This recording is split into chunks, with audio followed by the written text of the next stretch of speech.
Update এবং কি কি বাস্তবায়ন করেছি সেটা আপনাদের মাধ্যমে সবাইকে জানানোর জন্য এই সংবাদ সম্মেলন। আজকের এই সংশ্লিষ্ট বিষয়ে কোনো প্রশ্ন থাকলে করতে পারেন। মাননীয় উপদেষ্টা, বুঝতে পারতেছেন আজকে এত সমাগম সাংবাদিকদের কি জানতে চায়? আপনি এর মধ্যে বলেছিলেন যে আপনি নির্বাচন করবেন, তফসিলের আগে আপনি পদত্যাগ করবেন। আজকে সন্ধ্যা অথবা কালকে তফসিল ঘোষণা হবে, সেক্ষেত্রে আপনার জায়গাটা একটু পরিষ্কার করেন। আপনি নির্বাচন করবেন, কোথায় করবেন, কোন দল থেকে করবেন, আপনি ছাড়া মানে কখন পদত্যাগ করছেন, আর অন্য কোনো উপদেষ্টা করছেন কিনা যদি কাইন্ডলি বলেন। আমি নির্বাচন করব, এটা স্পষ্টভাবেই বলা যায়, কিন্তু কোথায় করব, কোন দল থেকে করব সেটা পরবর্তী ডিসকাশন। আমরা এখন একটা পর্যায়ে আছি, পরের পর্যায়ে সেটা সবার সামনে আসবে। আর অন্য যে বিষয়ে প্রশ্ন করলেন সে বিষয়ে আমার কোনো কিছু বলার ইখতিয়ার নেই, সেটা আমাদের মাননীয় প্রধান উপদেষ্টার কার্যালয় থেকে আপনাদেরকে যথাসময়ে জানিয়ে দেওয়া হবে।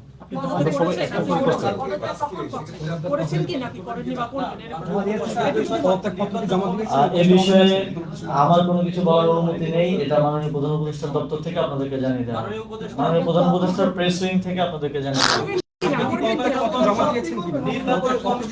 বলা হয়েছে উপদেষ্টা পদে থেকে নির্বাচন করার সুযোগ নেই, তো সেক্ষেত্রে তফসিল যেহেতু ঘোষণা হচ্ছে, আপনি কি এর আগে আসলে পদত্যাগ করছেন কিনা? যেহেতু এটা ইতিমধ্যে আমি নিজেও বলেছি যে উপদেষ্টা পদ থেকে নির্বাচন করা উচিত না, যদিও আইনগত কোনো বাধ্যবাধকতা এক্ষেত্রে আসলে নেই। এবং আমি যেটা নিজে বলেছি সেটা আমি নিজেও প্র্যাকটিস অবশ্যই করব, তবে এই বিষয়ে ফার্দার কোনো ইনফরমেশন দেওয়ার সুযোগ আমার নেই। এটা আমাদের মাননীয় প্রধান উপদেষ্টার দপ্তর থেকে আপনাদেরকে জানিয়ে দেওয়া হবে, আর সেটার জন্য একটু অপেক্ষা করতে হবে।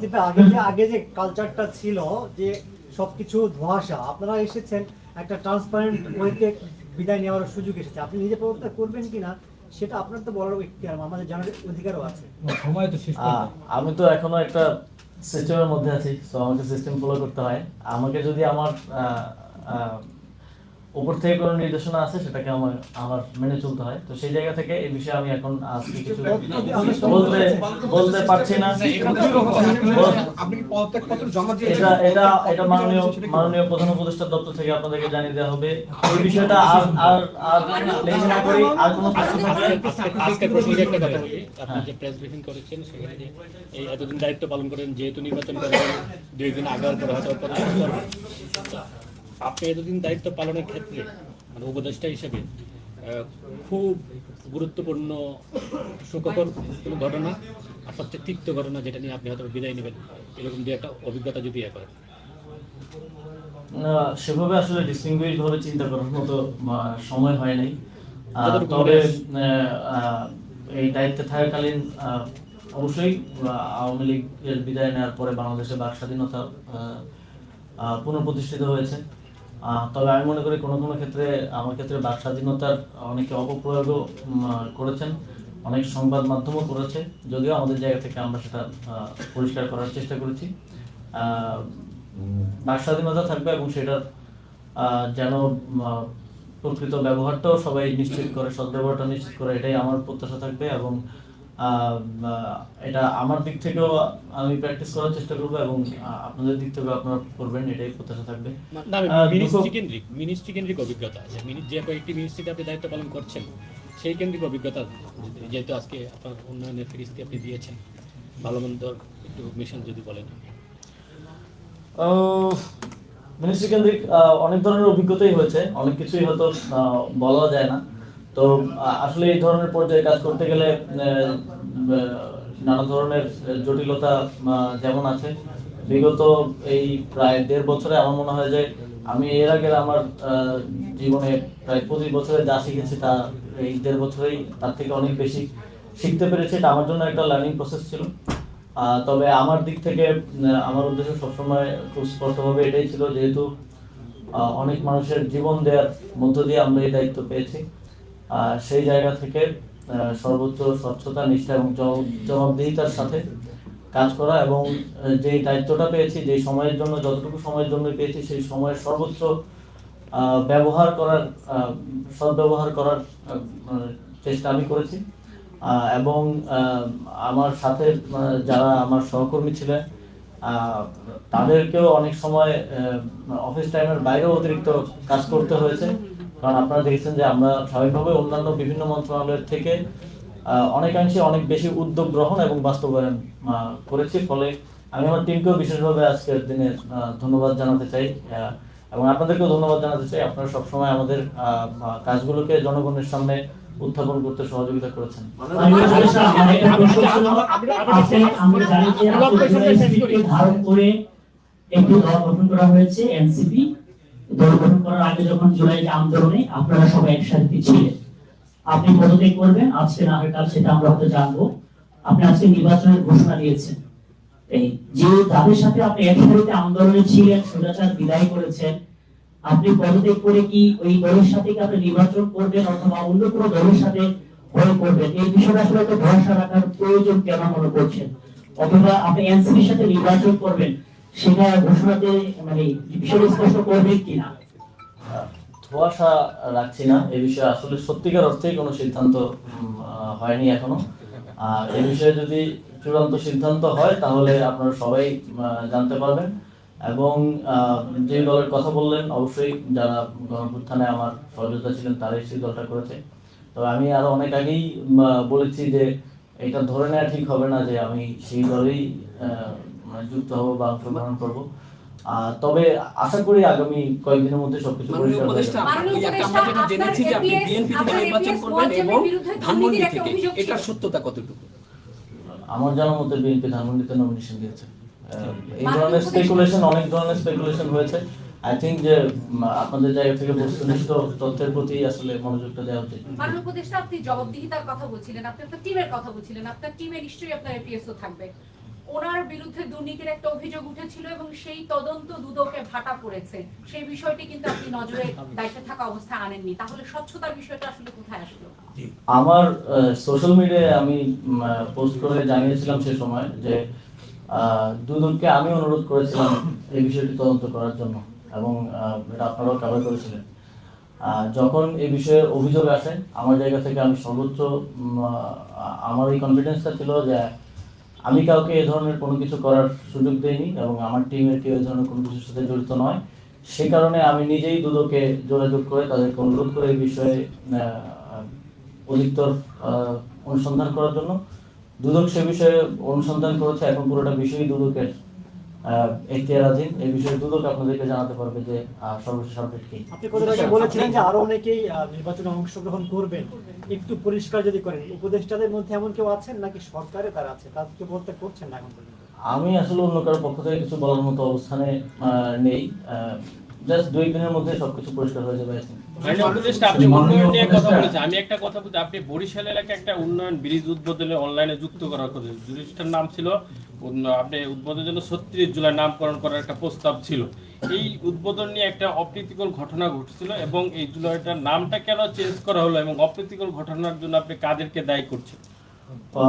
ওই ব্রিজের আগের যে নামকরণ করা হয়েছিল বা নামকরণের যে ফলকটা ছিল, আই থিঙ্ক যেটা ভিত্তিপ্রস্তর স্থাপনের সময়, সেই ফলকের একটা ছবি আমি পেয়েছি। সেই ছবিতে আমি দেখলাম যে নিয়ম বহির্ভূতভাবে সরকারের একজন তখন সম্ভবত রানিং কর্মকর্তা ছিল, তিনি সেটা তার চাকরি বিধি অনুযায়ী পারেন না তার নিজের নামে কোনো সরকারি স্থাপনা উদ্বোধন করতে। তিনি নিজের নামে সেটা উদ্বোধন করেছিলেন এবং তিনি সেই ব্রিজের নামকরণও তিনি নিজে করেছিলেন এবং নাম ফলকে লেখা ছিল যে তার উদ্যোগের ব্রিজটা হয়েছে। এখন সরকারি কর্মকর্তা, এটা খুবই হাস্যকর বিষয়। আপনারা যারা সচিবালয়ের ব্রিজ কভার করেন, এটা হওয়ার কথা না। তো সেই জায়গা থেকেই নাম পরিবর্তন করার প্রয়োজন বোধ হয়েছে মন্ত্রণালয়ের, এবং স্থানীয় সরকার বিভাগ নাম পরিবর্তন করেছে এবং সেখানে এক ধরনের ওই ব্যক্তিরই উদ্যোগে এক ধরনের বিশৃঙ্খলা সৃষ্টি করা হয়েছিল এবং পরবর্তীতে স্থানীয় প্রশাসনের মাধ্যমে ইতিমধ্যেই মামলাও গ্রহণ করা হয়েছে এবং এই বিষয়ে পরবর্তী নামকরণ করার ব্যাপারে রিয়া গোপ নামে যে মহিলা ক্রীড়া কমপ্লেক্স নাম আপনারা চেঞ্জ করেছেন, ওটার নাম ছিল সুলতানা কামাল ক্রীড়া কমপ্লেক্স। সুলতানা কামাল বাংলাদেশের প্রথম নতুন মানবী, আপনার বিদেশ থেকে প্রথম বিদেশে গিয়েছেন এবং উনি কিন্তু বাংলাদেশের একজন মানে কি বলা যায় আইডল ছিলেন। বিয়ে হয়েছে অনেক পরে 75 এসে বিয়ে হয়েছে, কিন্তু 71 আগে তিনি কিন্তু অনেক বড় একটা ছিলেন। তার নামটা কিভাবে কেন পরিবর্তন করার কি যুক্তিকতা ছিল? আমরা আমাদের মানে গণঅভ্যুত্থানের শহীদ, আপনারা জানেন যে রিয়া গোপ, তিনি সনাতন ধর্মী এবং একটা ছোট বাচ্চা নারায়ণগঞ্জে শহীদ হয়েছেন তাকে স্মরণীয় করে রাখার জন্য ওই ক্রীড়া স্থাপনার নামকরণ করেছি। অবশ্যই সুলতান কামালের প্রতিও আমাদের সম্মান আছে এবং আমরা যে কোনো ক্রীড়া প্রতিষ্ঠানের বা ক্রীড়া স্থাপনার নাম ওনার নামে নামকরণ করে কিন্তু নারায়ণগঞ্জ মারা গেছে, আপনি দুঃখে রাখতে পারতেন নারায়ণগঞ্জ কোনো স্থাপনা আছে সুলতান কামাল তো আর ওনার জন্য বড় মহান একজন। এটা নিয়ে ডিবেট হতে পারে।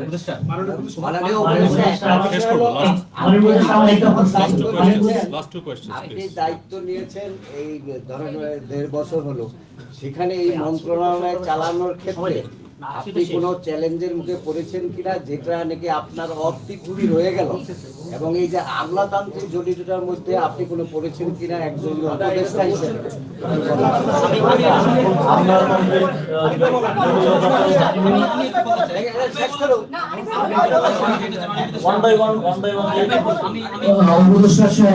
আমার একটা প্রশ্ন ছিল, আপনি বিপ্লবের একজন উপদেষ্টা হিসেবে একটা প্রশ্ন নেওয়া হয়েছে,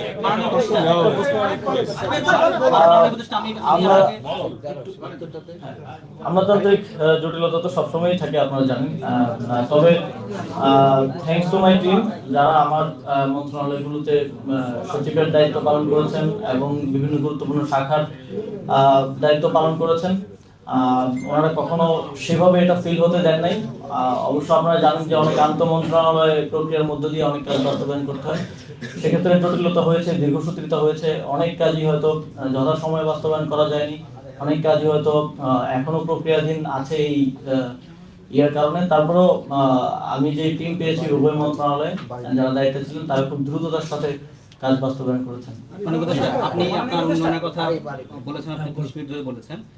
এর পাশাপাশি আপনার বিরুদ্ধে, নিজের বিরুদ্ধেও অনেকগুলো অভিযোগ আসছে। আমি স্পেসিফিক আপনার বেশি বলছি, 30 সেকেন্ডের মধ্যে বলছি। আপনি এখানে দুজন সচিব নিয়ে বসছেন, আপনার মন্ত্রণালয়ের অধীনে আরেকজন সচিব আছেন, 1 মাস আগ থেকে উনি এখানে জয়েন করেছেন, তাকে আপনি জয়েন করতে দিচ্ছেন না। বিভিন্ন ডিপার্টমেন্টের সংস্থাগুলোতে, শীর্ষ পদগুলোতে, আমি আপনাকে বলছি অভিযোগ আকারে, শীর্ষ পদগুলোতে আপনি আপনার পছন্দ না হলে আপনি সেখানে কাউকে নিয়োগ দিচ্ছেন না, পদায়ন করছেন না। বিভিন্ন সময় আপনার নিজের এলাকা মুরাদনগর করার জন্য আপনি অনেকগুলো প্রজেক্ট নিয়েছেন, যেহেতু আপনি একজন উপদেষ্টা হিসেবে আপনি শপথ নিয়েছেন কোনো রাগ বিরাগ অনুভূতি না হয়ে আপনি সবার জন্য কাজ করবেন। এই যে এই পক্ষপাত দুষ্ট, এই আপনার বিরুদ্ধে অভিযোগ, সবকিছু মিলে যাতে আপনার কাছে একটু বলেন।